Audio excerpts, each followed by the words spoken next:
Welcome to the Salmon Runs YouTube. Enjoy the video. You start by ensuring Python 3.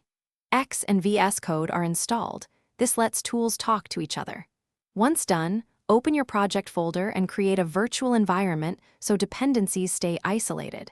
Then install the official Python extension in VS Code. This provides IntelliSense, debugging hooks, and linting. Make sure the environment is activated in the integrated terminal and select that interpreter in the bottom right. These steps get you into a reproducible workspace, ready for coding immediately. Now you configure VS Code to streamline development and enforce quality.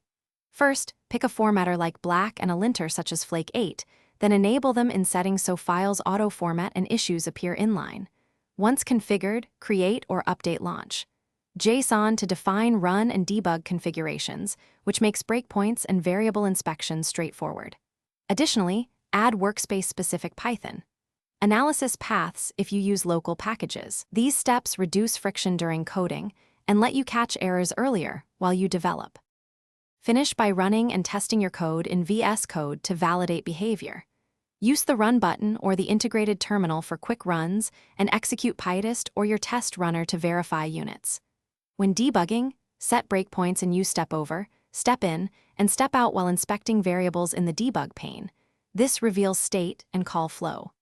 If something breaks, first confirm the correct interpreter and virtualenv are active, then review the Python extension output and the terminal for error messages to fix configuration problems fast. Thanks for watching. Consider subscribing if we helped you.